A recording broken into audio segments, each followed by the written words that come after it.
সাধারণ একজন মজদুর নিজের ইগো আর বুদ্ধিমত্তা কাজে লাগিয়ে রাতারাতি লালচন্দন সিন্ডিকেটের প্রধান হয়ে উঠেছিল। তবে তার এই যাত্রাটা এতটা সহজও ছিল না।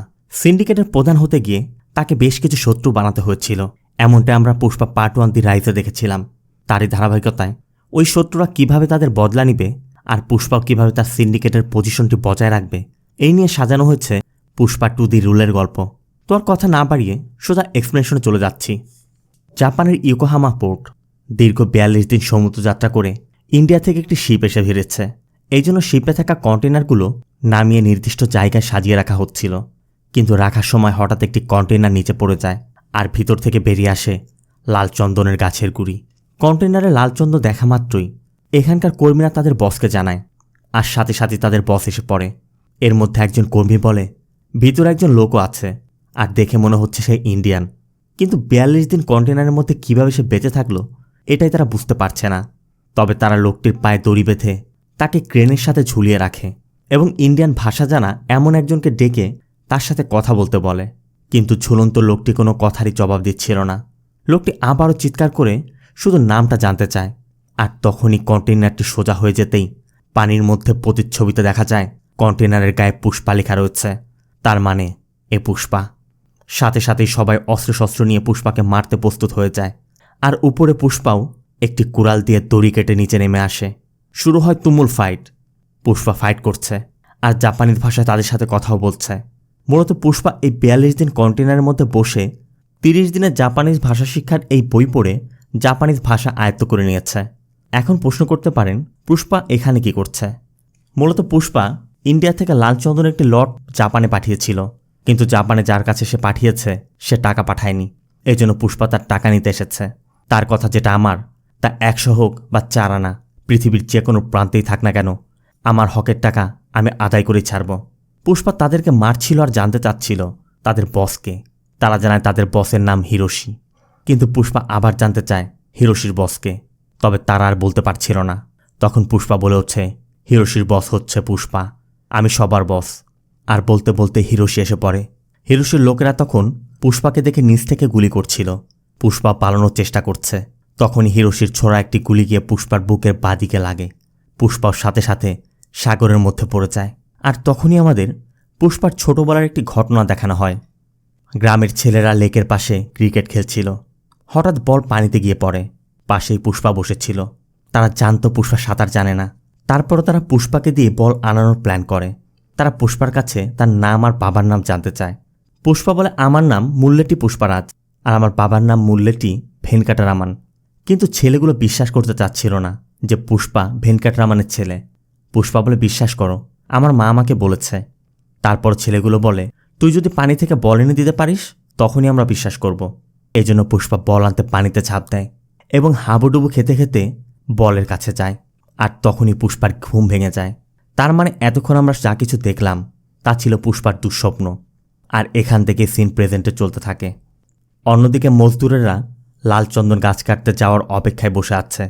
তাদের মধ্যেই শ্রীনু নামে এই ছেলেটির 2 দিন বাদেই বিয়ে। তারপরও সে কাজে যাচ্ছে, কারণ তার কথা কাজে না গেলে পুষ্পার ডেলিভারিতে লেট হবে। আর যে কোনো মূল্যেই পুষ্পার সম্মান রাখতে হবে, তাই তাকে কাজে যেতেই হবে। কিছুক্ষণের মধ্যেই গাড়ি এসে পড়লে সব মজদুর উঠতে থাকে। তবে এই মজদুরেরা জানে না তাদের মধ্যে মজদুরের বেশে এমন একজন আছে যে তাদেরকে হাতে নাতে ধরতে এসেছে। আর সে হচ্ছে এসপি ভানোয়ার সিং শেখাওয়াত। শেখাওয়াত নতুন, তাই চোখে মুখে চিন্তার ছাপ দেখে অন্যরা বলছিল, আরে কিসের ভয়, পুলিশের ভয় পাচ্ছ?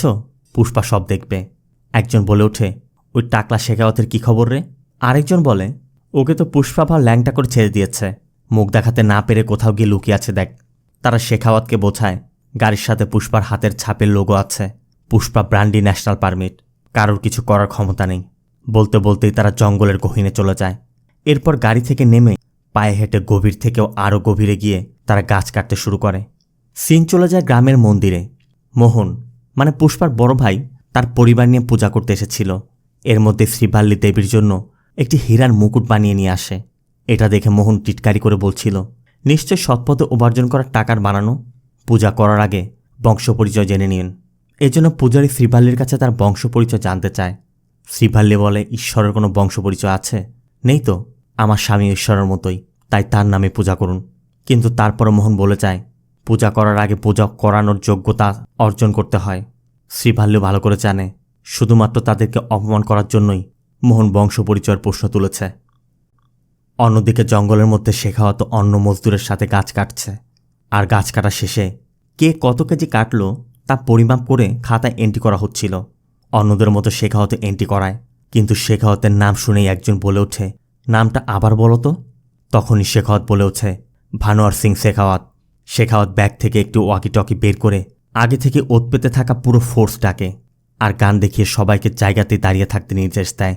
এদিকে খবর পাওয়া মাত্রই লুকিয়ে থাকা পুলিশের সকল সদস্যরা চারিদিক থেকে এসে সবাইকে ঘিরে ফেলে। সিন চলে যায় ঘটনার 2 দিন পর। আজ শ্রীনুর বিয়ে, কিন্তু শ্রীনু জেলে। এই জন্য শ্রীনুর শ্বশুর মানে পল্লবীর বাবা বলছিল, ও আর আসবে না, তুই অন্য কাউকে বিয়ে করে নে। নিজের বউ থেকে ওর কাছে পুষ্পাই বেশি গুরুত্বপূর্ণ। কিন্তু পল্লবীর কথা, এখনও সময় আছে, আমার বিশ্বাসও আসবে, আমিই তো ওকে কাজে পাঠিয়েছিলাম। পল্লবীর বাবা বলে, তোর কি মনে হয় একজন মজদুরকে ছাড়াতে পুষ্পা নিজে যাবে? এদিকে পল্লবীর বাবা শুধু মুখে বলছে, কিন্তু অন্যদিকে পুষ্পা সত্যিই শ্রীনুকে ছাড়াতে থানায় চলে গেছে। আর থানায় পৌঁছা মাত্রই পুষ্পায় সিআইকে বলছিল 1 ঘন্টার মধ্যে শ্রীনিবাসের বিয়ে, আমি ওকে নিতে এসেছি। কিন্তু সিআই বলে 230 জনের নামে এফআইআর হয়ে গেছে, এখন একজনও যদি এখান থেকে গায়েব হয় সব দোষ আমার উপর দিয়ে যাবে। এজন্য পুষ্পা তার সাথে থাকা শ্রীনিবাস নামে অন্য একজন লোকের সাথে লকআপের শ্রীনিবাসের এক্সচেঞ্জ করাতে চায়। কিন্তু এখানেও সমস্যা, ভিতরে আছে টি শ্রীনিবাস আর বাইরে যে আছে তার নাম বি শ্রীনিবাস। পুষ্পা বলে, আমার জন্য না হয় একটি কাগজ পরিবর্তনই করলেন। কিন্তু সিআইয়ের কথা, শেখাওয়াত স্যার এখন অনেকটা স্ট্রিক্ট হয়ে গেছে, আগের মতো নেই, সব রুলস চেঞ্জ হয়ে গেছে। তবে রুলসের কথা শুনেই পুষ্পা থানায় থাকা সকল পুলিশ সদস্যদেরকে মনে করিয়ে দেয় যে একজন মেয়ের বিয়েতে 5 লাখ টাকা যৌতুক দিয়েছে, একজন ঘুষ দিয়ে ছেলেকে কলেজে ভর্তি করিয়েছে, কারোর ঘরে দামি টিভি, স্বর্ণের গহনা, এসব তো আর বেতনের টাকা আসেনি। তাহলে তখন রুলস কোথায় ছিল? পুষ্পার কথা কান খুলে শুনে রাখো, তিরুপতির কোনায় কোনায় শুধু একটি রুলসই চলবে, আর তা হলো পুষ্পার রুল। এটা শোনা মাত্র এক কনস্টেবল লকআপ খুলে শ্রীনুকে বের করে আনে। কিন্তু শ্রীনুর গায়ে আঘাতের চিহ্ন দেখে পুষ্পা জানতে চায়, তোদের কি মেরেছে? পুষ্পার লকআপে থাকা সবার দেহ চেক করে দেখে প্রত্যেকের শরীরে আঘাতের চিহ্ন, কারণ শেখাওয়াত তাদের মুখ থেকে পুষ্পার নাম বের করাতে তাদেরকে ইচ্ছামতো পিটিয়েছে, এমনকি একজনের হাতেও গুলি করেছে। একজন পুষ্পাকে বলে, ওরা আমাদের শরীর থেকে রক্ত ঠিকই বের করাতে পেরেছে, কিন্তু আমাদের মুখ থেকে তোমার নাম বের করতে পারেনি। এই সব কিছু জানার পর পুষ্পা শুধু বলে, আমার ঘাড়ের দাগ দেখেছিস? লাকড়ি তুলে তুলেই দাগ হয়েছে।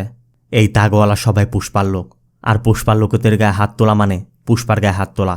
শেখাওয়াত কাজটি ঠিক করেনি, আমি এটা কিছুতেই সহ্য করব না। সিন চলে যায় কিছু সময় পর।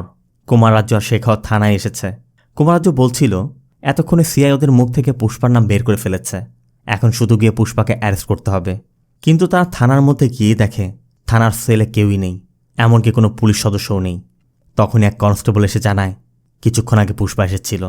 আর এখানে আমাদের দেখানো হয় পুলিশ সদস্যরা পুষ্পাকে তখন বলছিল, আমাদের কি দোষ, আমরা তো সব শেখাওয়াত স্যারের কথাই করেছি। পুষ্পা বলে, শুধু শ্রীনুকেই না, আমি সবাইকে নিয়ে যাব। তখন সিআই বলে, দেখো পুষ্পা, আমার চাকরি চলে যাবে। পুষ্পা তখন বলে, দেখো ভাই, আমি কারো ক্ষতি করতে চাই না। পুষ্পা জানতে চায় তোমার বেতন কত। এরপর থানায় থাকা পুলিশ সদস্যদেরকে তাদের বেতন কত এবং কতদিন চাকরি আছে, তারা কত টাকা পেনশন পেত, সব কিছু ক্যালকুলেট করে পুষ্পা সবাইকে একসাথে তা পরিশোধ করে দেয়।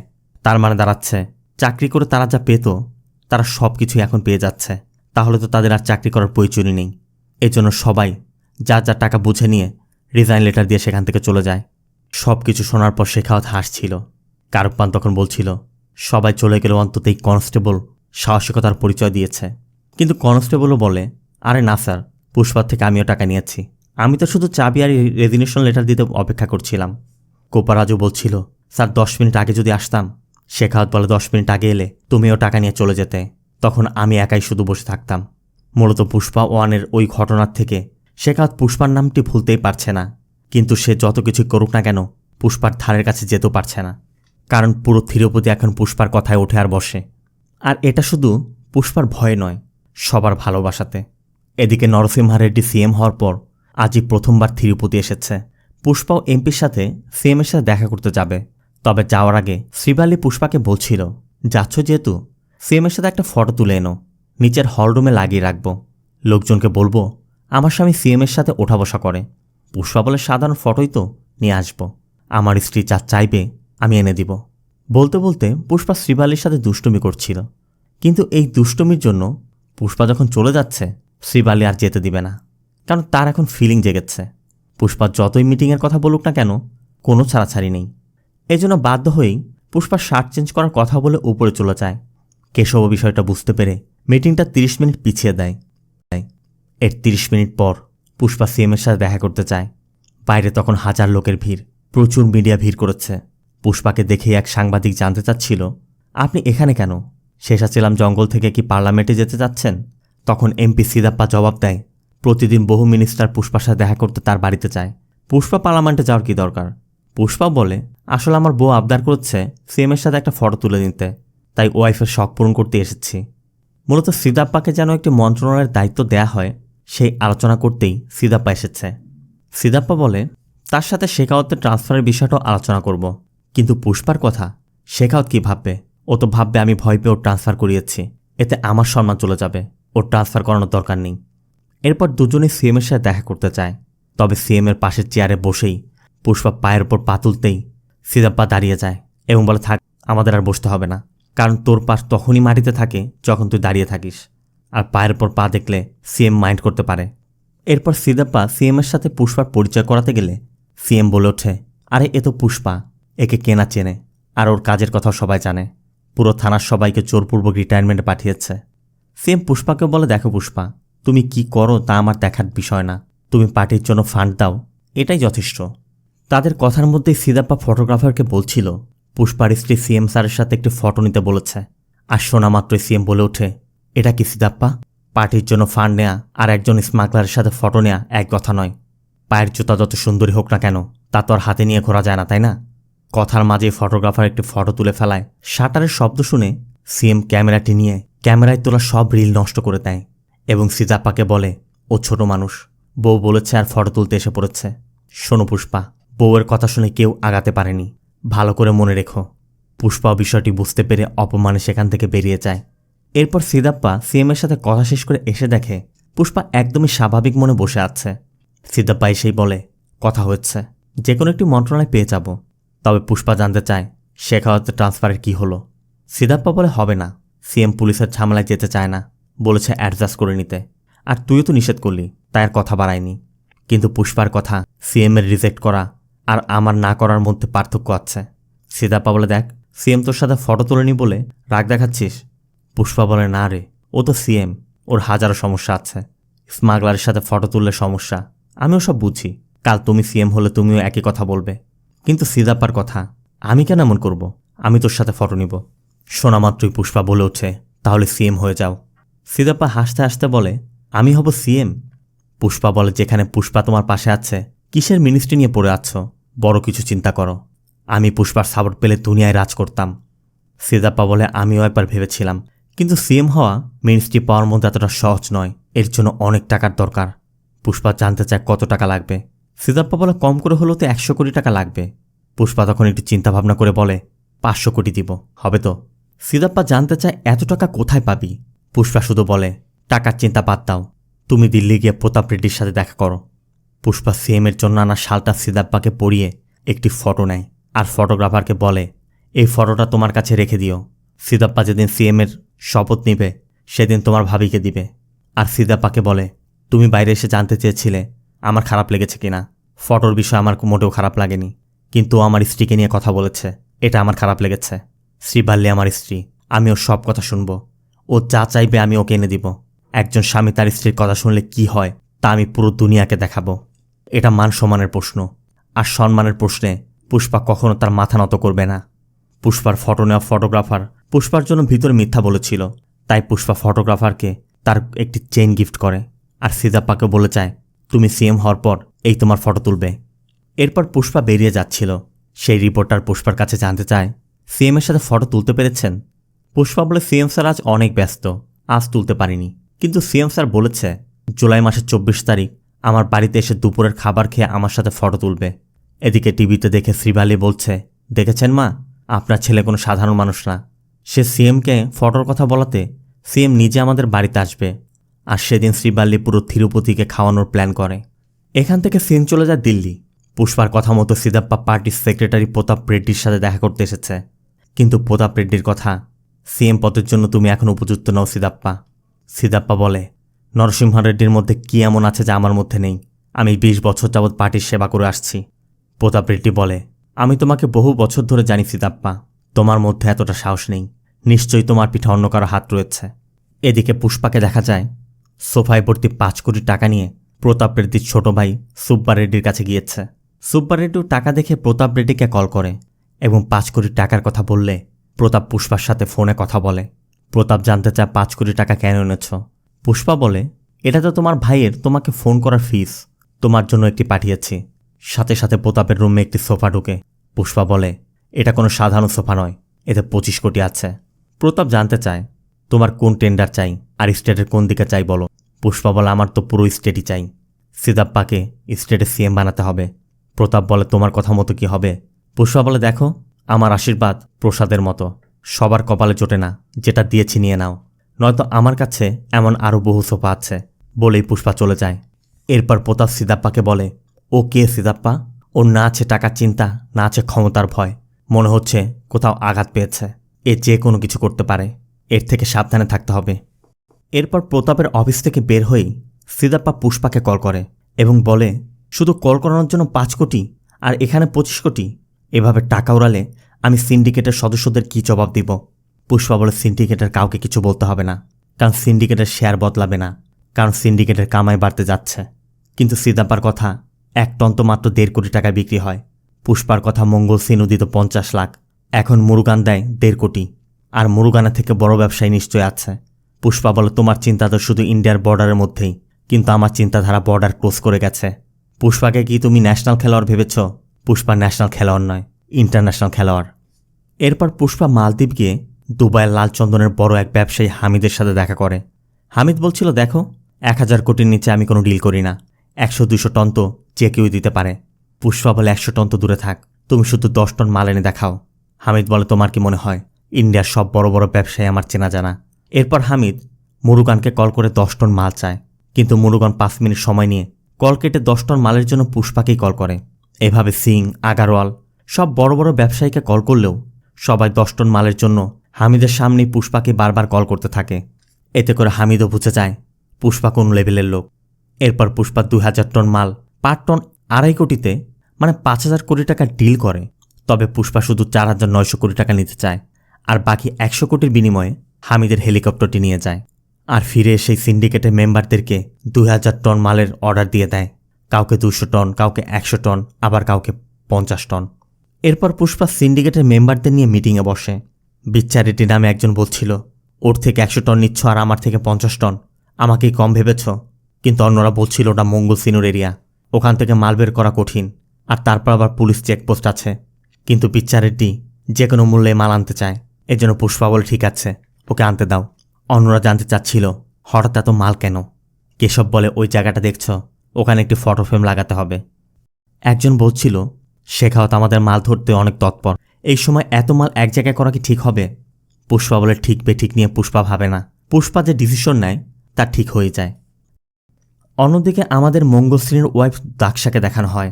দাক্ষা শেখাওয়াতের বাড়িতে এসে দেখে শেখাওয়াত একটি মেয়ের সাথে ইন্টিমেট অবস্থায় আছে, আর দাক্ষাকে দেখা মাত্রই শেখাওয়াত পর্দার আড়ালে চলে যায়। তখন দাক্ষা বলছিল, পুষ্পা তোর ভিতরে পুরুষত্ব নষ্ট করে দিয়েছে, এখন এভাবে লুকিয়ে থাক। ও আমার ভাইকে মেরে আমার স্বামী সব কেড়ে নিয়েছে, এখন সিন্ডিকেট চালাচ্ছে। তুই এখানে বসে বসে টাক চুলকাচ্ছিস, আর পুষ্পা কি করছে তা জানিস? ও হাজার হাজার টন মাল সোজা চায়নাতে পাঠাচ্ছে, পাতাল থেকে লাল চন্দন বের করছে, বৃষ্টির মতো লাল চন্দন পড়ছে, জঙ্গল দিয়ে, পাহাড় দিয়ে, নদী দিয়ে, রাস্তা দিয়ে, বাইকে, অটোতে, লরিতে, সব কিছুতে শুধু পুষ্পার কাছে লাল চন্দন আসছে। কিন্তু এই মাল মূলত কোথায় যাচ্ছে তা কেউই জানে না, কারণ যেখানে তাদেরকে কাজ করতে নেওয়া হচ্ছে সবার চোখ মুখ বেঁধে নেওয়া হচ্ছে। দাক্ষা বলেও বড় কিছু করতে যাচ্ছে। মুরুগানকে বাদ দিয়েও সোজা দুবাইয়ের এক ডনের সাথে এবার ডিল করেছে। আজ শুধু থানা কিনে নিয়েছে, কাল তো পুরো স্টেটই কিনে নিবে। তবে তার আগে ওকে আটকাতে হবে, আর তার জন্য আমাদের পুষ্পার মাল ধরতে হবে। এই জন্য দাক্ষা সিন্ডিকেটের মেম্বার বিচ্চারেডির কথা বলে, যে বিচ্চারেডি কোথা থেকে মাল নেয় আমি জানি, ওকে ধরে ওকে ভয় দেখালে সিন্ডিকেটের সবাই ভয় পাবে। এরপর কি করতে হবে আমার স্বামী দেখবে। তুমি শুধু বিচ্চারেটিকে ধরে তোমার পুরুষত্বের প্রমাণ দাও। দাক্সার কথা মতো শেখাওয়াত প্রথমে বিচ্চারেটির ট্রাক জব্দ করে, এরপর সব পুড়িয়ে দিতে যাচ্ছিল। তখনই বিচ্চা এসে শেখাওয়াতকে বলে যে সিন্ডিকেটের মাল ধরার পরিণাম খারাপ হবে। আগেরবার পুষ্পা উলঙ্গ করে ছেড়েছিল, মনে নেই তোমার? আর শোনা মাত্র শেখাওয়াত বিচ্চারেটির সব মাল পুড়িয়ে দেয়, সাথে বিচ্চারেটিকেও ধাক্কা দিয়ে ব্রিজ থেকে ফেলে দিয়ে মেরে ফেলে। তবে তখনই দাক্সা এসে বলছিল ও ছিল আমাদের বিশ্বস্ত লোক, ওকে জীবিত দরকার ছিল, শুধু ভয় দেখাতে বলেছিলাম, ওকে মেরেছ কেন? শেখাওয়াতের কথা, ওকে ভয় দেখালে শুধু একজনই ভয় পেত, এখন মেরে ফেলেছি, এখন পুরো সিন্ডিকেট ভয় পাবে। সিন চলে যায় শ্মশানে বিচ্চারেটি শেষকৃত্যে। সিদ্ধাপ্পাকে শুনিয়ে শুনিয়ে মঙ্গলসিনী বলছিল, আমি আগেই বলেছিলাম আমার শালার মৃত্যু দিয়ে শেষ হবে না, গরুর কাজ ছাগল দিয়ে করালে এমনটাই হবে। মূলত বিচ্চারেটির মৃত্যুতে সিন্ডিকেটের সবাই ভয় পাচ্ছে, তাই তারা সিদ্ধাপ্পাকে বলে, আপনি মঙ্গলসিনুকে সরিয়ে পুষ্পাকে সিন্ডিকেটের প্রধান বানিয়েছেন, আপনার কথায় আমরা মেনে নিয়েছি, কিন্তু কারোর মৃত্যু তো মেনে নেওয়া যায় না, আর বিচ্চারেটির মৃত্যু একটা সতর্ক বার্তা মাত্র। তাই আপনি আগে পুষ্পার শেখাওয়াতের মধ্যে ঝামেলা মেটান, নয়তো সিন্ডিকেট মঙ্গলসিনুর হাতে দিয়ে দিন। সিন্ডিকেট মেম্বারদের কথা ভেবেই পরবর্তী দিনই সিদ্ধাপ্পা শেখাওয়াতের সাথে দেখা করে এবং শেখাওয়াতকে বলে, তোর যা মন চায় তাই করবি নাকি? শেখাওয়াত বলে, তাহলে সিএম স্যারকে বলে আমাকে বদলি করিয়ে দিন না। কিন্তু সিদ্ধাপ্পা বলে, দেখ তুইও ভালো করে জানিস সেটা সম্ভব না, তালকে তিল করিস না, ওখানে তো তুই আর ও ছাড়া আর কেউই ছিল না, আমি পুষ্পাকে বলে 10 কোটির ব্যবস্থা করে দিব, সব ভুলে যা। সিদ্ধাপ্পার মুখে এমন কথা শুনে শেখাওয়াত সবাইকে রুম থেকে বের করে দেয়। এরপর সিদ্ধাপ্পাকে বলে, শার্ট খুলুন। সিদ্ধাপ্পা তো পুরো হতবাক। শেখাওয়াত বলে, তাহলে প্যান্ট খুলুন। সিদ্ধাপ্পা বলে, তোর সামনে কে বসে আছে তোর? শেখাওয়াত বলে, এবার দেখেছেন রুমে আমরা দুজন মাত্র। তারপর শার্ট খুলতে বলায় আপনি রেগে গেছেন, আর ওই দিন ও আমার সমস্ত কাপড় খুলিয়ে আমাকে ল্যাংটা করে ছেড়ে দিয়েছে, তাহলে ভাবুন আমার রাগ কতটা হতে পারে। আর আপনি আমাকে 10 কোটি টাকা দিয়ে ভুলে যেতে বলছেন? আজকাল তো হাই ক্লাস প্রস্টিটিউটও কাপড় খুলতে 1 লাখ টাকা নেয়, আর আমার কাপড় খুলতে 10 কোটি টাকা মাত্র।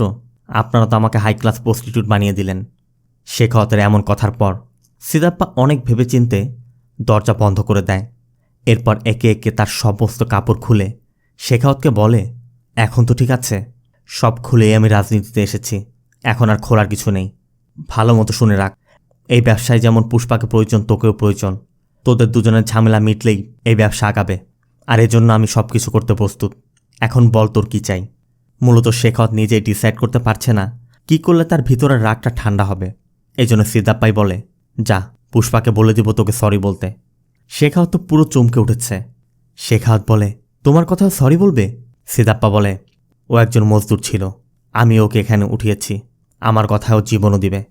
তবে এটা শুনে শেখাওয়াত কুপ্পারাজ্যুকে ডেকে জানতে চায়, পুষ্পাকে আমাকে সরি বলবে? কুপ্পারাজ্যু বলে, কখনোই না স্যার, কিন্তু শেখাওয়াতের কথা যদি বলে তাহলে কেমন হবে? শেখাওয়াত সিদ্ধাপ্পার কথা রাজি হয়ে যায়, তবে শর্ত দেয় এজন্য পার্টি হবে, আর সিন্ডিকেটের সবার সামনে পুষ্পা তাকে সরি বলবে। শেখাওয়াতের কথা মতো সিদ্ধাপ্পা পার্টির আয়োজন করে। সিন্ডিকেটের সবাই এসেছে। পুষ্পার মুখে সরি শুনতে শেখাওয়াত হাজির, কিন্তু পুষ্পার এখনও খবর নেই। সিদ্ধাপ্পা জানায় লোক পাঠিয়েছি, এসেই পড়বে। অবশ্য পুষ্পার মুখে সরি শুনতে শেখাওয়াত অপেক্ষা করতে প্রস্তুত। এদিকে পুষ্পা ঘরে বসে বসে শুধু বোতল খালি করে যাচ্ছে। জাক্কা রেড্ডি এসে পৌঁছায়, দেখ পুষ্পা, শেখাওয়াতের সাথে তুই ঝামেলা বাঁধিয়েছিলি, আর এখন আমাদের লোক মারা গেল, এখন সবাই আমাদের বিরুদ্ধে চলে যাচ্ছে, পুরো সিন্ডিকেট মঙ্গলসিনুকে সাপোর্ট করছে, এখন আমাদের আর কোনো অপশন নেই। সিদ্ধাপ্পার কথা শোন, পার্টিতে চল, শেখাওয়াতকে সরি বলে দে, নয়তো সিন্ডিকেট যে সিদ্ধান্ত নেবে আমাকে তাই মেনে নিতে হবে, বলে জাক্কা চলে যায়। এরপর শ্রীভালিও বলছিল, দেখো স্বামী, তিনি তোমাকে সিন্ডিকেটের প্রধান বানিয়েছিল, তিনি যেহেতু বলছেন নিশ্চয় তোমার ভালোর জন্যই বলছেন। আমার যেটা ভালো মনে হলো আমি বলে দিলাম, বাকিটা তুমি ভালো জানো। এরপর পুষ্পা বের হচ্ছিল, কিন্তু অতিরিক্ত নেশা করায় পুষ্পা ঠিকমতো হাঁটতেই পারছিল না, এজন্য শ্রীভাল্লিও পুষ্পার সাথে যায়। অন্যদিকে পার্টিতে শেখাওয়াত পুষ্পার জন্য অপেক্ষা করছিল। তখনই মঙ্গলসিনী এসে শেখাওয়াতকে বলে, সবাই যেভাবে অপেক্ষা করছে মনে হচ্ছে পুষ্পা সরি বলতে আসবে, তবে পুষ্পা যদি সরি বলেও ফেলে তাহলে প্রশ্ন থেকে যাবে পুষ্পা কেন সরি বলল। ভালো করে ভেবে দেখবেন। এর মধ্যে পুষ্পা পার্টিতে এসে পড়ে। পুষ্পাকে দেখে তখন একজন বলছিল, আমাকে চিনতে পেরেছিস? সরি বলতে এসেছিস তো, তাই না? আমিও তোর সরি শুনতে এসেছি। এরপর সিদ্ধাপ্পা পুষ্পাকে শেখাওয়াতের পাশে নিয়ে বসায়। শেখাওয়াত তখন কুপ্পারাজুকে নির্দেশ দেয়, ও যখন সরি বলবে তখন সবাই যেন শুনতে পায়। এই জন্য কুপ্পারাজু গান বাজনা বন্ধ করে দেয়। কিন্তু পুষ্পা বসে আছে, পুষ্পা মুখ দিয়ে একটি কথাও বের করছে না। পাশে থেকে সিদাপ্পা বলছিল, দুটি শব্দই তো, বলে দে না। এরপর অনেকক্ষণ ভেবে চিনতে পুষ্পা বলে, শেখাওয়াত স্যার, সরি। আর শোনা মাত্রই সিন্ডিকেটের সবার মুখে হাসি ফুটে ওঠে। কিন্তু পুষ্পার সরি বলাটা মঙ্গল সিনিয়র দাকসা মেনে নিতে পারছে না। এদিকে সরি বলে পুষ্পা চলে যাচ্ছিল, তখনই শেখাওয়াত একটি টেপ রেকর্ডার বের করে বারবার পুষ্পার ওই সরি শব্দটি রিপিট করে শুনতে থাকে এবং কুপ্পারাজুকে বলছিল, পুষ্পা কোনো ফায়ার নয়, পুষ্পা ফ্লাওয়ার। এরপর পুষ্পা যেতে যেতে কেশব আর শ্রীবাল্লির কাছে জানতে চাচ্ছিল, আমি যেটা করেছি সেটা ঠিক করেছি তাই না? কেশব আর শ্রীবাল্লি বলে, অবশ্যই, তুমি যেটা করেছ সেটা তো সিন্ডিকেটের ভালোর জন্যই করেছ। কিন্তু পুষ্পার কথা, আমি ওই পার্টি থেকে আসার পর ওরা নিশ্চয়ই আমাকে নিয়ে টিটকারি করছে, আমাকে নিয়ে হাসাহাসি করছে। তখনই কেশব বলে ওঠে, বাকি সবার কথা বলতে পারবো না, কিন্তু মঙ্গল সিনিয়র দাকসা কখনো চিন্তাই করতে পারেনি যে তুমি সরি বলবে। ওরা তো সিন্ডিকেট হাতে নেওয়ার জন্য প্রস্তুত হয়ে বসেছিল। তুমি যখন সরি বলেছ তখনই ওদের একটা শক লেগেছে। পুষ্পা জানতে চায়, তোর কি শক লেগেছিল? কেশব বলে, না, কেন? পুষ্পা বলে, তোর কেন শক লাগলো না? তোর কি মনে হয়েছিল পুষ্পা সরি বলে দিবে? পুষ্পা টাকার জন্য যে কারোর হাতে পায়ে ধরবে? আমি এমন এক ক্যারেক্টারের লোক যে মালিককে পছন্দ হয়নি বলে চাকরি ছেড়ে চলে এসেছিলাম। আমার সেই দিকটা দেখেই তো তুই আমার সাথে এসেছিলি, তাই না? তাহলে আজ তুই কি করে চিন্তা করলি যে আমি সরি বলে দিব? কেমন মানুষ রে তুই? তোর থেকে তুই মঙ্গলসিনীও অনেক ভালো। ও এমনটা ভাবেনি। আমি যখন সরি বলেছি তখন ওর শক লেগেছে। কেশব বলে, আমার কখনোই মনে হয়নি তুমি এমনটা করবে, আমারও শক লেগেছে। কিন্তু পুষ্পা বলে, আর নাটক করতে হবে না, আমি ওখানে সরি বলে এসেছি, এই জন্য তোর আমাকে বোকা মনে হচ্ছে, তাই না? পুষ্পা শ্রীবালির কাছেও জানতে চায়, তোমার কাছেও এমন মনে হয়েছে তাই না? শ্রীবালি বলে, না, তুমি এমন বলছো কেন? পুষ্পা বলে, সবারই এমনটাই মনে হচ্ছে। পুষ্পা লুকিং গ্লাসের দিকে তাকিয়েও বলে, আমার নিজেকেই নিজের কাছে বোকা মনে হচ্ছে। এমন হতে দেওয়া যাবে না, এমন জীবন আমি কখনোই বাঁচতে পারবো না। বলেই পুষ্পা গাড়ির হ্যান্ডব্রেক মারে এবং গাড়ি থামতেই কেশব আর শ্রীবাল্লিকে নামিয়ে দিয়ে পুষ্পা আবার পার্টির উদ্দেশ্যে রওনা করে। তবে এবার কেশব শ্রীবাল্লিকে বলছিল, ভাবি, এটা দেখে আমার মোটেও শক লাগেনি, কারণ আমি আগে থেকেই জানতাম। আমার মন বলছিল 5 কিলোমিটার সামনে এসেই গাড়ি উঠান করাবে, কিন্তু ভাও তো অনেক দূর এগিয়ে এসেছে। এদিকে পার্টি শেষ করে শেখাওয়াত বের হয়ে যাচ্ছিল আর সিদাপ্পাকে বলছিল, একবার আমাকে কেউ সরি বললেন না, আমি তাকে মন থেকে ক্ষমা করে দিই। এখন তো আমরা সবাই বন্ধু, কালকে আমার অফিসে আসবেন, কমিশন নিয়ে আলোচনা করব।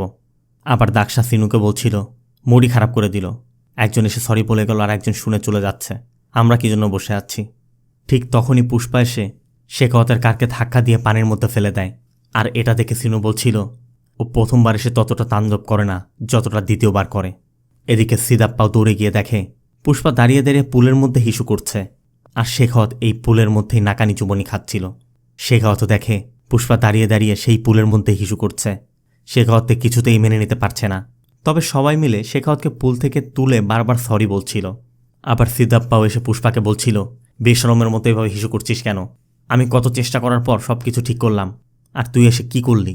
কিন্তু পুষ্পার কথা, যে কিনা সম্মান নেয়ার জন্য মানুষের কাছে ভিক্ষা করে বেড়ায়, তাকে সরি বলানোর জন্য আমাকে নিয়ে এসেছিলে? এটা কোনো পুলিশ অফিসার হলো? পুলিশ অফিসার তো গোবিন্দ স্যারের মতো হতে হয়, মানে সেই গোবিন্দ শেখাওয়াতের আগে যে ছিল। পুষ্পা সবাইকে উদ্দেশ্য করে বলে, পুষ্পা ওর কাছে ক্ষমা চাইবে, তাই দেখতে তো তোমরা এখানে এসেছিলে। দেখো, আমি এখানে এটা করতে এসেছিলাম। এদিকে সবাই মিলে শেখাওয়াতের কাপড় পরিবর্তন করে দিচ্ছিল। তখন শেখাওয়াত জানতে চায়, আমি হঠাৎ করে পুলের মধ্যে কীভাবে পড়ে গেলাম? কুপ্পারাজু বলে, স্যার, অ্যাক্সিডেন্টালি গাড়ি এসে হিট করায় আপনি পুলের মধ্যে পড়ে গিয়েছিলেন। কিন্তু শেখাওয়াতের কথা, ও তো সরি বলে ভালো ভালো চলে গিয়েছিল, আবার কেন এলো? কুপ্পারাজু বলে, স্যার, হয়তো সিন্ডিকেটের মেম্বারদের সাথে কোনো বিষয় আলোচনা করতে এসেছে। এদিকে পুষ্পাও সবাইকে মনে করিয়ে দেয়, পুষ্পা কারোর মেহেরবানিতে সিন্ডিকেটের প্রধান হয়নি, পুষ্পার নিজ ক্ষমতা বলে সিন্ডিকেটের প্রধান হয়েছে। অন্যদিকে শেখাওয়াত বলে, ও তো পুলের মধ্যে হিসু করেছে, আর আমি সেই পুলের মধ্যে পড়েছিলাম, তার মানে তো আমার উপর হিসু করেছে। এটা ভেবেই শেখাওয়াত গান বের করে এবং পুষ্পাকে শ্যুট করতে যাচ্ছিল। তখন পুষ্পাও তার গান বের করে শেখাওয়াতকে শ্যুট করতে যায়, কিন্তু দুজনকে সবাই বাধা দেওয়ার চেষ্টা করছিল। তখনই জাক্কারেডি পুষ্পাকে বলে, পুষ্পা, পুলিশের সাথে এত দুশ্মনী করা যাবে না, তোর কাছে আমাদের 1000 কোটি টাকার মাল রয়েছে, মাল যদি ধরা পড়ে সিন্ডিকেটের কি হবে? আর এই কথা শুনে শেখাওয়াত হাসতে হাসতে বলে, পুষ্পার কাছে 1000 কোটি টাকার মাল আছে, আর এই মাল ধরা পড়লে সিন্ডিকেটের কি হবে? তখন পুষ্পার কি হবে? পুষ্পা আবার কুলি হয়ে যাবে, তাই তো? আমি পুরো শেষ জলমের জঙ্গল ঘিরে ফেলব, তোর প্রতিটি মাল আমি আটকাবো, আবার তোকে আমি কুলি বানিয়ে ছাড়ব। আমি ওকে একবারে মারব না, আমি ওকে এমন মৃত্যু দিব ও প্রতিদিন মরবে। এটা শুনে পুষ্পা বলে, এই হয়েছে কথা। চ্যালেঞ্জ দিয়ে দিয়েছিস তো, এবার শোন, আমার পক্ষ থেকে একটা চ্যালেঞ্জ দিচ্ছি। এই সোমবার রাত 4:11 একটি ভালো সময় আছে। আমার 2000 টন মাল চেন্নাই বর্ডার পার হয়ে যাবে।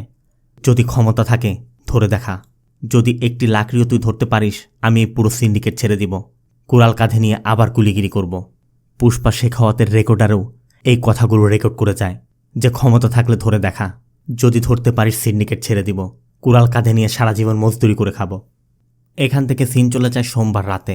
পুষ্পার দেওয়ার চ্যালেঞ্জ মতো শেখাওয়াত পুরো শেষালাম জঙ্গলের চতুর্দিকে চেকপোস্ট বসায়।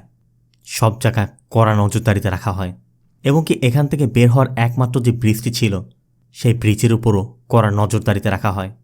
কুপ্পরাজ্য শেখাওয়াতকে জানায় যে সব জায়গায় চেকপোস্টে লোক চলে গেছে, মাল বের করার কোনো সুযোগই নেই। কথা বলতে বলতে শেখাওয়াত কোল্ড ড্রিঙ্কস খেয়ে ব্রিজের নিচে বোতলটি ফেলা মাত্রই বোতলের কাঁচ ভাঙার শব্দ আসে। শেখাওয়াত জানতে চায় পানিতে বোতল ফেলে তো এমন শব্দ হওয়ার কথা নয়। কুপ্পরাজ্য বলে, স্যার হয়তো পাথরে পড়েছে। কিন্তু শেখাওয়াতের কথা, পানিতে কেন পাথর থাকবে? কুপ্পরাজ্য বলে, স্যার নদীতে তো পানি নেই। এই জন্য শেখাওয়াত দৌড়ে গিয়ে দেখে আসলে নদীতে পানি নেই।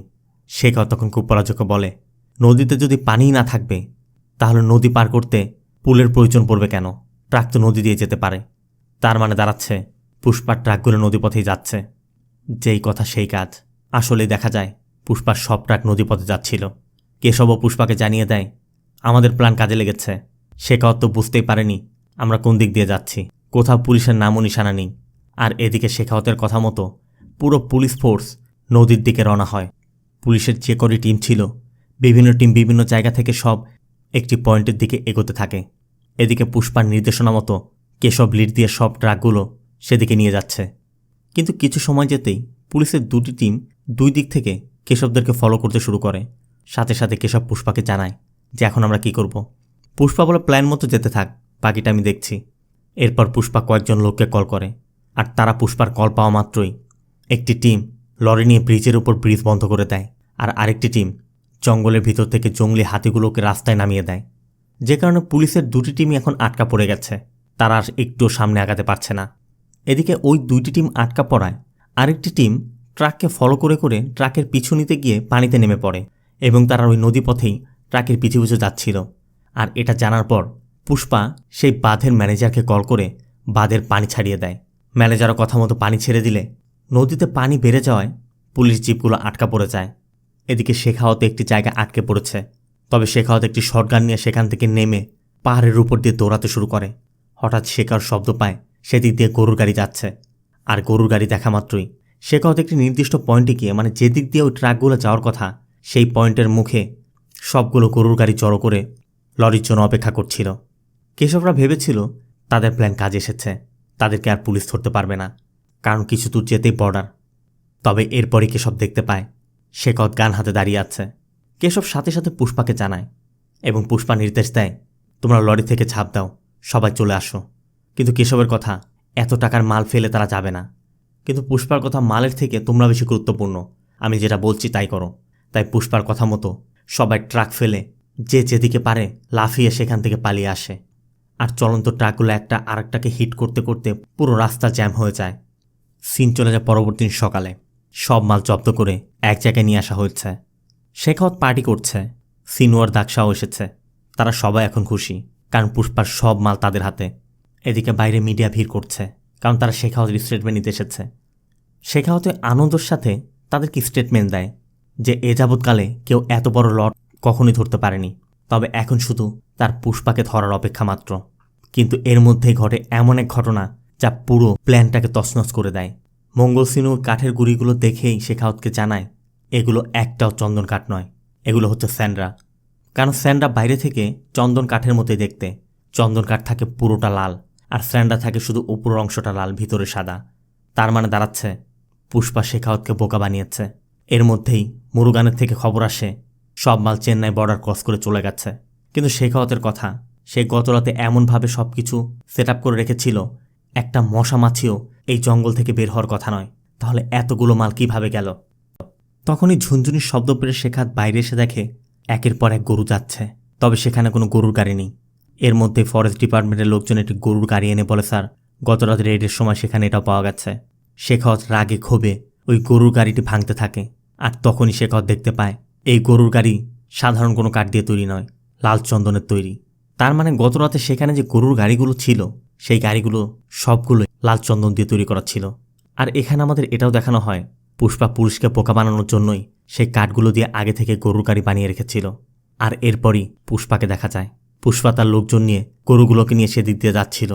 পুষ্পা দূরে দাঁড়িয়ে শেখাওয়াতকে ইশারা করে বিভিন্ন টিটকারি করতে থাকে এবং শেখাওয়াতের জন্য একটি গিফট পাঠায়। শেখাওয়াত খুলেই দেখে এর মধ্যে একটি ফুল। শেখাওয়াত তখন ইশারার মাধ্যমে পুষ্পাকে বোঝায় আমি একা ফুল নই, এখানে আরও দুটি ফুল আছে, আর তা হচ্ছে শ্রীনু আর দাক্ষা। শেখাওয়াত ইশারার মাধ্যমে পুষ্পাকে এটা বোঝানোর চেষ্টা করে যে মাল চেন্নাই থেকে চলে গেছে, চায়না তো আর চলে যায়নি। শেখাওয়াত ওই মাল ধরে এনে প্রমাণ করে দিবে সে যে মাল ধরেছে সেগুলো আসল লাল চন্দনই ছিল। কিন্তু পুষ্পা ওই ইশারার মাধ্যমে বুঝিয়ে দেয় তুমি আমার একটা চুলও ছিঁড়তে পারবে না। এদিকে কুপ্পারাজু শেখাওয়াতকে মনে করিয়ে দেয় যে পুষ্পা তো বলেছিল যে একটা লাকড়িও যদি ধরতে পারেন তাহলে ও সিন্ডিকেট ছেড়ে দিবে। আপনি তো পুরো একটি গরুর গাড়ি ধরেছেন। আর এটা শোনা মাত্রই শেখাওয়াত খুশিতে পুষ্পাকে ডেকে আবার ইশারার মাধ্যমে বলে আমি তো পুরো একটি গরুর গাড়ি ধরেছি, এখন তোমার সিন্ডিকেট ছেড়ে দিতে হবে।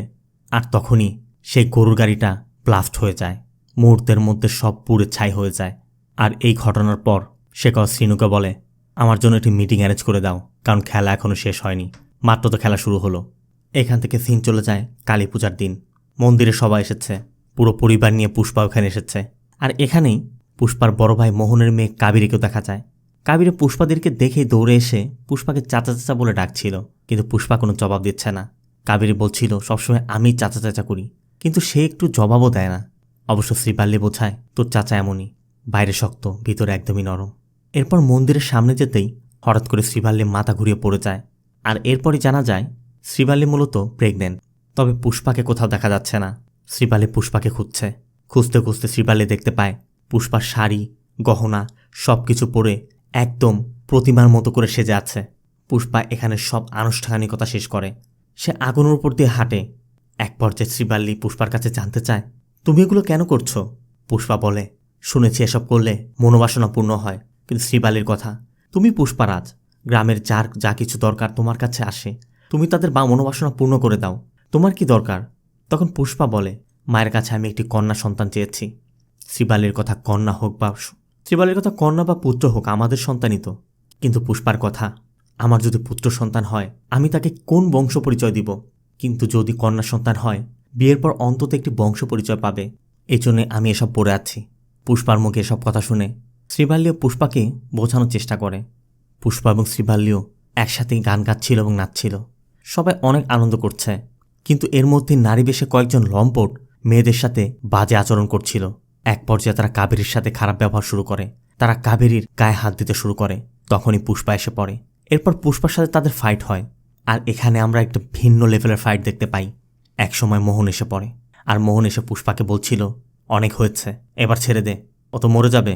আর এসব দেখিয়ে লাভ কি? তুই যতই রং তামাশা করিস না কেন পুষ্পা থেকে মূল্যেটি পুষ্পা হয়ে যাবি না। তখনই কাবেরী এসে প্রতিবাদ করে বলে বাবা তুমি এমন কথা কি করে বলতে পারো? ও আমার ওড়না ধরে টানছিল। পুষ্পা চাচা যদি না আসতো তাহলে কি হতো? তখনই মোহন কাবেরীকে এক চড় মেরে বলে ও তোর চাচা না, এ তোর চাচা, আমার বাবা আর মায়ের সন্তান। তোর ওড়না টেনে ছিঁড়ে ফেললো আমার লজ্জা লাগতো না যতটা লজ্জা লাগছে ওকে চাচা বলাতে। একজন বলছিল যে তোমার মেয়ের ইজ্জত বাঁচালো তাকে তুমি এসব বলছো? কিন্তু মোহন বলে এই ইজ্জত বাঁচিয়েছে? এই হারামিরা তো সবসময় সুযোগ খুঁজে বেড়ায়, আজ পেয়ে গেছে আর সম্মান বাঁচানোর ড্রামা করছে। কিন্তু শ্রীপাল্লি মোহনের কথার জবাব দিয়ে বলে তোমার কাছে এসব নাটক মনে হচ্ছে? শুধু তোমার মেয়ে নয়, এই গ্রামের যে কোনো মেয়ের সাথে এমনটা হলে আমার স্বামী এমনই করত। শ্রীপাল্লির কথা শুনে পুষ্পামা বাধা দিচ্ছিল। কিন্তু শ্রীপাল্লির কথা আপনার ছেলেকে কিছু বললে আপনি চুপ থাকতে পারেন, আমার স্বামীকে কেউ কিছু বললে আমি চুপ করে বসে থাকবো না।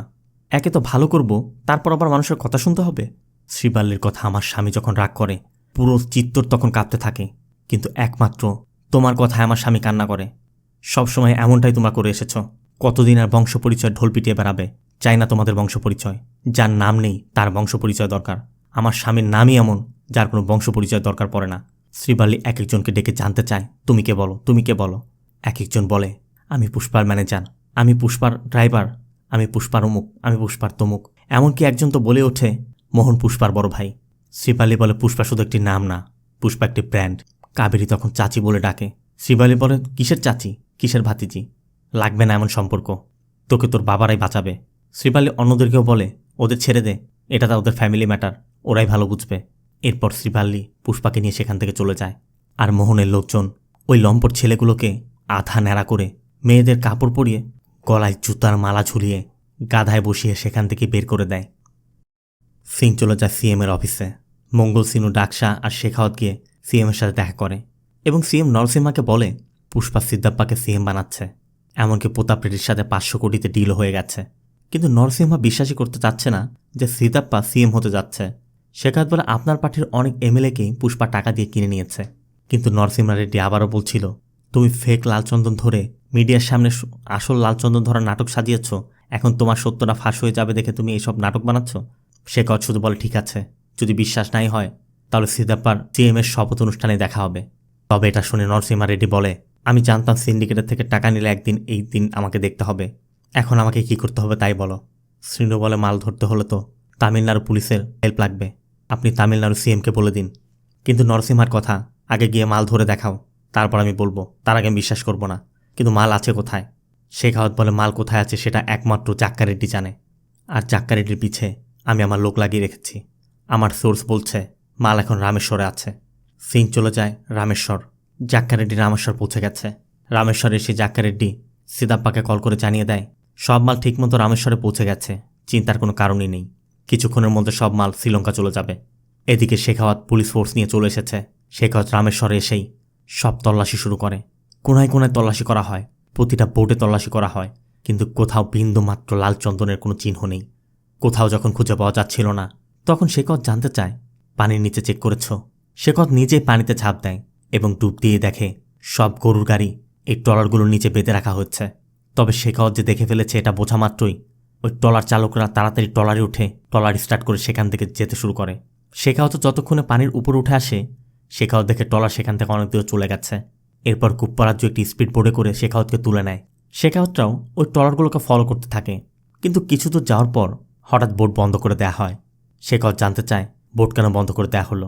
কুপ্পারাজ্য জানায় ওই পাশে শ্রীলঙ্কা, এই জন্য আর যাওয়া যাবে না, ওদেরগুলো মাছ ধরার ট্রলার, ওদের পারমিট আছে, আমাদের যাওয়ার কোনো পারমিট নেই। কিন্তু তারপরও শেখাওয়াত যেতে চাচ্ছে, এই জন্য বাধ্য হয়ে বোট সামনে নিতেই অপর দিক থেকে শ্রীলঙ্কার নেভিরা ফায়ার করতে শুরু করে। এই জন্য বাধ্য হয়ে শেখাওয়াতদের সেখানে দাঁড়িয়ে থাকতে হয়। শেখাওয়াত দূরবীন দিয়ে দেখে এতক্ষণে প্রত্যেকটি ট্রলার শ্রীলঙ্কার মাটিতে ভিড়ে গেছে, আর সেখানে পুষ্পার তত্ত্বাবধানে সব গরুর গাড়ি তোলা হচ্ছে। একদিকে যেমন মাল পৌঁছে যায়, অন্যদিকে ইন্ডিয়াতে টাকাও পৌঁছে গেছে। মালের হিসাব মতো যেখান যেখান থেকে মাল নেওয়া হয়েছিল প্রত্যেকটি জায়গায় পুষ্পা টাকা পাঠিয়ে দেয়। আর এরপর শুরু হয় সেই সোফা বানানোর কাজ। এক একজন এমএলএকে কিনতে এমএলএদের নামে নামে সোফা তৈরি করে তাদেরকে পাঠিয়ে দেওয়া হয়, আর সিদ্ধাপ্পা হয়ে যায় স্টেটের সিএম। এরপর শপথ নিয়েই সিদ্ধাপ্পা সোজা পুষ্পার বাড়িতে চলে আসে। শপথ অনুষ্ঠান থেকে সোজা পুষ্পার বাড়িতে আসায় সাংবাদিকরা জানতে চাচ্ছিল আপনি শপথ অনুষ্ঠান থেকে সোজা এখানে চলে আসলেন, আপনার সিএম হওয়াতে পুষ্পার কোনো হাত নেই তো? কিন্তু সিদ্ধাপ্পার কথা, পুষ্পা আমার ছোট ভাইয়ের মতো, পুষ্পা আমাকে বলেছে শপথ নেওয়ার পর সোজা যেন আমি তার বাড়িতে এসে একসাথে খাবার খাই, এজন্য আমি পুষ্পার বাড়িতে এসেছি, এতে এত হাঙ্গামা বাঁধানোর কি আছে? সিদ্ধাপ্পার কথা শুনে সাংবাদিকের মনে পড়ে আজ তো জুলাইয়ের 24 তারিখ, আর পুষ্পা সেদিন তাকে বলেছিল জুলাইয়ের 24 তারিখ সিএম তার বাড়িতে গিয়ে দুপুরের খাবার খাবে এবং সেখানেই তার সাথে ফটো তুলে দিয়ে আসবে। পুষ্পার কথা মতোই 24 তারিখে সিএম তার বাড়িতে এসেছে, তার মানে দাঁড়াচ্ছে পুষ্পাই সিএমকে পাল্টে দিয়েছে। এরপর সিদ্ধাপ্পা পুষ্পার সাথে দেখা করেই সিএম হওয়ার প্রথম গিফট হিসেবে পুষ্পাকে শেখাওয়ার ট্রান্সফার লেটারটি দেয়। কিন্তু পুষ্পা ওই ট্রান্সফার লেটার ছিঁড়ে বলে এখন তো অনেক বড় কিছু চিন্তা করতে হবে। এর মধ্যে শ্রীভাল্লি এসে পড়ে, আর শ্রীভাল্লিকে দেখে সিদ্ধাপ্পা বলছিল আরে শ্রীভাল্লি, রান্নাঘরে পরোটা বানাতে বানাতে তুমি পুরো স্টেটের রাজনীতি পরিবর্তন করে দিয়েছ। তুমি জানো আমি কীভাবে সিএম হয়েছি? সিএমের সাথে একটি ফটো চাওয়ায় আজ আমি সিএম হয়েছি। আর পুষ্পার কথা মতো সেই ফটোটি পুষ্পার ঘরের দেয়ালে লাগানো হয়, যে ফটোটি নরসিম্হা রেড্ডির সাথে দেখা করতে গিয়ে পুষ্পা সিদ্ধাপ্পার সাথে তুলেছিল। এরপর সবাই খাবার খেতে বসে। শ্রীভাল্লি তখন পুষ্পার কানে কানে বলছিল আমি তোমার কাছে একটি ফটো চাইলাম আর তুমি পুরো সিএমই পরিবর্তন করে দিলে। তখন পুষ্পা শ্রীভাল্লিকে বলে তোমরা স্ত্রীরা তো স্বামীর কাছে খুব কম কিছুই চাও, আর সেটাও যদি স্বামী হিসেবে পূরণ করতে না পারি তাহলে কিসের পুরুষ মানুষ? এদিকে সিদ্ধাপ্পা শ্রীভাল্লিকে বলছিল এরপর থেকে তোমার কিছু প্রয়োজন পড়লে আমাকে বলো, কে জানে কবে আবার কি চাইবে, পরে আমাকে পরিবর্তন করে দেবে। সিদ্ধাপ্পা পুষ্পার কাছে জানতে চাচ্ছিল যে আমাকে সিএম বানানোর জন্য তুমি 24 তারিখে কেন ঠিক করেছিলে? তখন পুষ্পা বলে কারণ 24 তারিখ আমার স্ত্রী শ্রীভাল্লির জন্মদিন, তার মানে এটা ছিল শ্রীভাল্লির জন্মদিনের গিফট। সিং চলে যায় সেই মালের গোডাউনে। শেখাওয়াত বসে বসে মদ খাচ্ছে, আর এক পাশে স্যান্ডা এবং আরেক পাশে স্যান্ডালুট পোড়াচ্ছে। কিছুক্ষণের মধ্যেই কুপ্পারাজু এসে জানায়, স্যার একটি খারাপ খবর আছে, 3 দিনের মধ্যে নিলাম হতে চলেছে। এই সব যে নকল লালচন্দন যদি প্রকাশ হয়ে যায় তাহলে আপনার সাসপেনশন কনফার্ম। কিন্তু শেখাওয়াতের কথা, পুড়ে যাওয়ার পর তো দুটো ছাই একই রকম দেখাচ্ছে, কে বুঝতে পারবে কোনটা আসল কোনটা নকল? এই জন্য শেখাওয়াত এই সব কাঠ পুড়িয়ে দেওয়ার সিদ্ধান্ত নেয়। কুপ্পারাজু বলে, তাহলে স্যার বাইরে চলুন, বাইরে গিয়ে আমরা আগুন ধরিয়ে দেই। কিন্তু শেখাওয়াতের কথা, বাইরে গিয়ে যদি আগুন ধরিয়ে দেই তাহলে মানুষ ভাববে এটা ষড়যন্ত্র, আর যদি আগুন জ্বলা অবস্থায় আমরা ভিতরেই থাকি তাহলে মনে করবে এটা অ্যাক্সিডেন্ট। সাথে সাথে শেখাওয়াত আগুন জ্বালিয়ে দেয়। কুপ্পারাজু তখন বাইরে বের হতে চেষ্টা করছিল, কিন্তু শেখাওয়াত তাকে জাপটে ধরে বলে, আমি একা থাকলে মানুষ সন্দেহ করবে, তুমি আমার সাথে থাকো। তারপরও কুপ্পারাজু অনেক চেষ্টার পর সেখান থেকে দৌড়ে পালায়, আর এরপরই বিশাল এক বিস্ফোরণে ভিতরের সব কিছু জ্বলে পুড়ে ছারখার হয়ে যায়। সিন চলে যায় পরবর্তী দিন সকালে। পুষ্পা ঘুম থেকে উঠতেই পুষ্পার মা এসে জানায়, তোর ভাবি এসেছে, কাবেরীকে কারার জন্য কিডন্যাপ করে নিয়ে গেছে। মোহনের স্ত্রী মানে কাবেরীর মা জানায়, প্রতিদিনের মতো ও কম্পিউটার ক্লাসে গিয়েছিল, সেখান থেকে ওকে কিডন্যাপ করে নিয়ে গিয়েছে।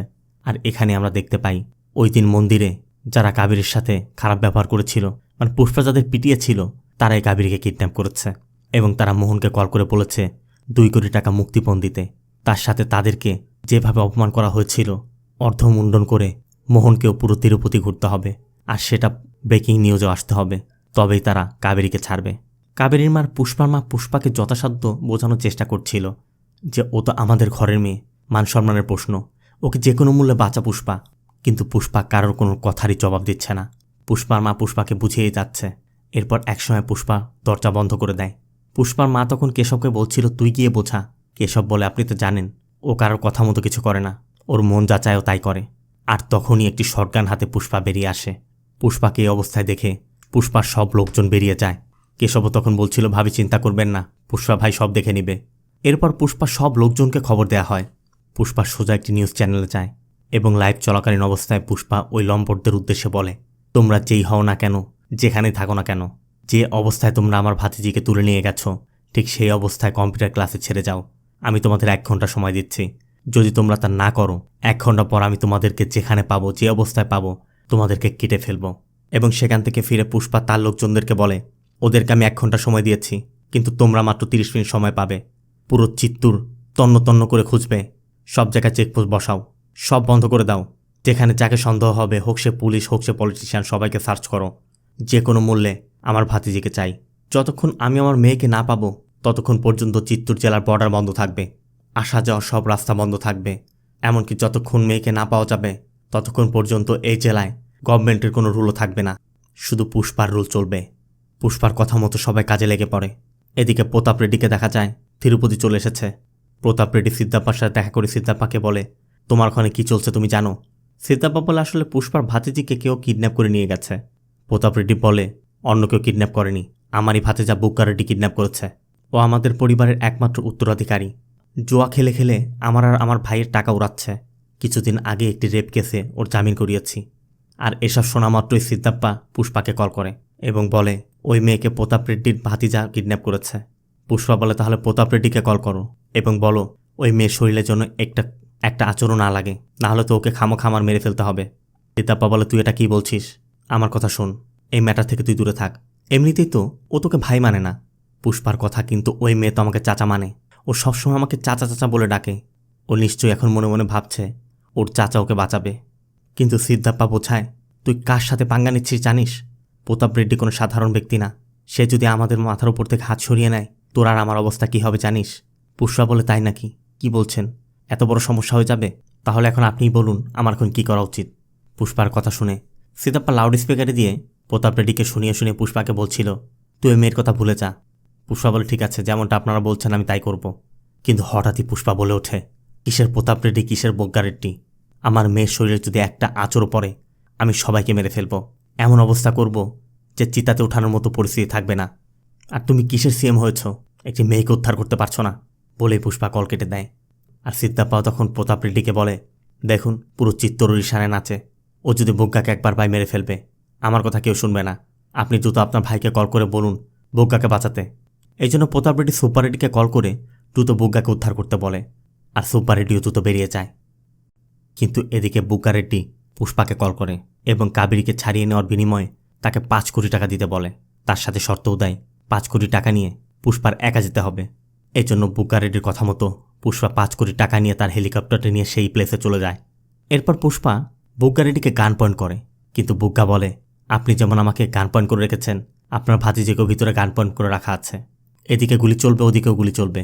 বাধ্য হয়ে তখন পুষ্পার গান দিয়ে দিতে হয়। এরপর পুষ্পা বলে, প্রতাপ রেড্ডির ভাতিজা শুধুমাত্র 5 কোটি টাকার জন্য একজন মেয়েকে কিডন্যাপ করবে না। কি চাই তোর বল? মূলত সেদিন বুগ্গা রেড্ডিদেরকে ওই প্রোগ্রামে মারার জন্য বুগ্গা রেড্ডিরা পুষ্পাকে মারতে চেয়েছিল, আর এই জন্যই মূলত কাবেরীকে তারা কিডন্যাপ করেছে। এরপর একে একে পুষ্পাকে সবাই মারতে শুরু করে, এমনকি মূর্তির পোশাক এনে পুষ্পার গায়ে পরিয়ে দেয়। এর মধ্যে বুগ্গা রেড্ডির পরিচিত অন্য একটি গ্রুপ এসে পড়ে, আর তারা এসেই পুষ্পাকে দেখা মাত্রই ভয় কেঁপে ওঠে। তারা বলে, মৃত্যু নিয়ে খেলছো? তারাও বুঝতে পারে পুষ্পা যদি একবার জীবিত ফিরে যায় তাহলে তারা কেউই জীবিত থাকবে না। এজন্য তারা পুষ্পাকে মারতে শুরু করে। তারা পুষ্পার হাত পা বেঁধে ফেলে, কিন্তু সে যখন পুষ্পাকে খুন করতে যাচ্ছিল তখনই বুগ্গা বাধা দেয় এবং বলে, মেরে ফেললে তো সব মজাই নষ্ট হয়ে যাবে, আসল মজা তো এখনও বাকি। এরপর তারা কাবেরীকে নিয়ে আসে এবং পুষ্পার সামনেই কাবেরীর শরীরে হাত দিতে শুরু করে। কাবেরীর ওড়না এবং কাবেরীর স্কার্ট ধরেও টানাটানি শুরু করে। এক পর্যায়ে পুষ্পা সহ্য করতে না পেরে পুষ্পা হাত পা বাঁধা অবস্থায় ফাইট শুরু করে। পুষ্পা জন্তুর মতো কামড়াতে শুরু করে। পুষ্পার হাত পা বাঁধা অবস্থায় এমন একটা ফাইট এখানে হয়, ভাইরে ভাই, বিশ্বাস করাতে পারবো না। এক্সট্রিম লেভেলের এমন ফাইট আমি আমার জীবনে দেখিনি। তো দুর্ভাগ্যবশত তারা ফাইটের সময় পুষ্পার হাতের বাঁধন খুলে যায়, আর এরপর শুরু হয় তাণ্ডব।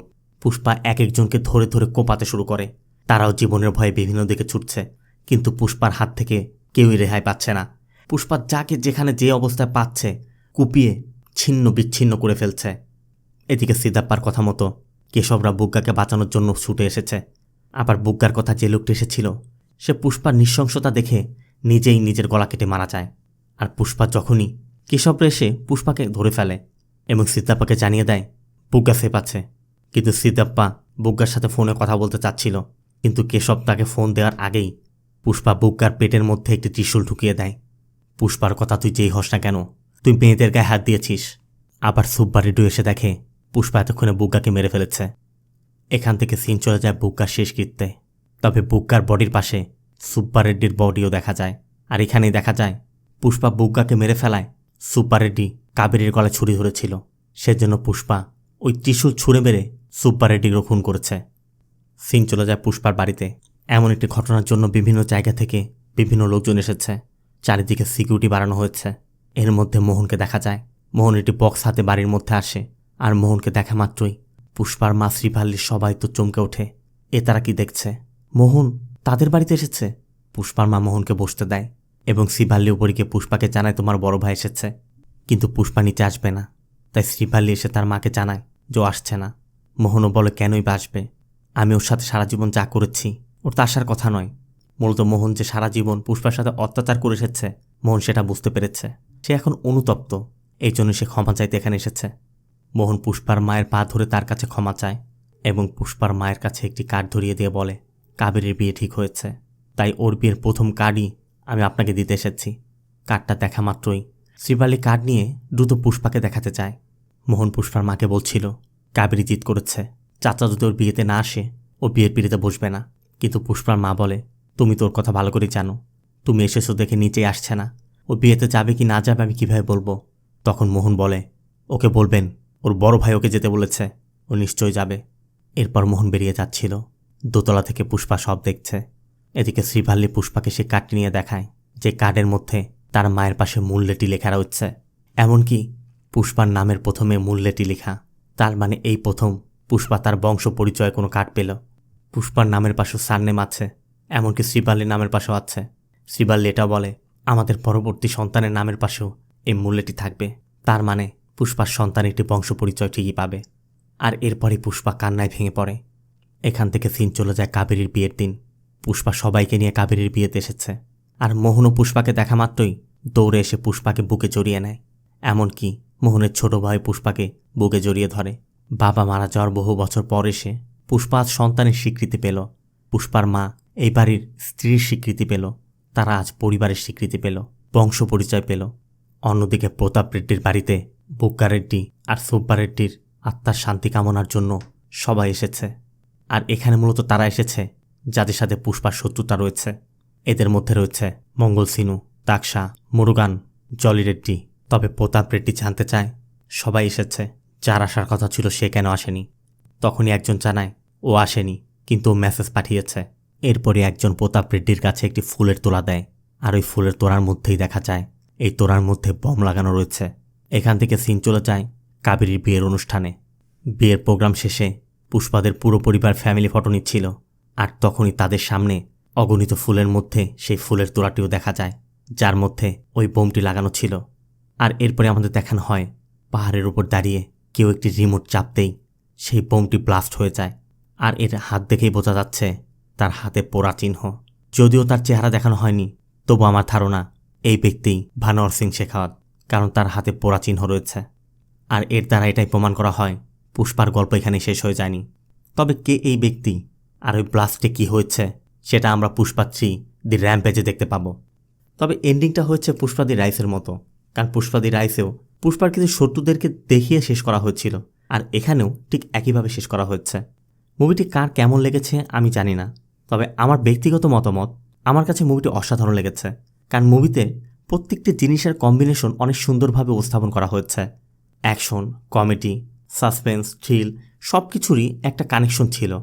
আর সব থেকে বেশি ভালো লেগেছে যে ব্যাপারটা, সেটি হচ্ছে পুষ্পা যদিও সিন্ডিকেটের প্রধান, তারপরও স্ত্রীর প্রতি তার ভালোবাসা এবং তার মূল্যবোধ আমার হৃদয় ছুঁয়ে গেছে। আর সব থেকে বড় কথা হচ্ছে যে কোনো মূল্যে নিজের এবং নিজের পরিবারের সম্মান বজায় রাখতে হবে। তো মুভির কোন পার্টটা, কোন বিষয়টা আপনাদের সব থেকে বেশি ভালো লেগেছে এবং কোনটা খারাপ লেগেছে কমেন্ট করে অবশ্যই জানাবেন। ভিডিওটি ভালো লাগে ভিডিওতে লাইক দিয়ে চ্যানেলটিকে সাবস্ক্রাইব করতে একদম ভুল করবেন না। দেখা হবে অন্য কোনো মুভি বা সিরিজের এক্সপ্লেনেশন ভিডিওতে। ততক্ষণ সব ভালো থাকবেন, সুস্থ থাকবেন। আল্লাহ হাফেজ।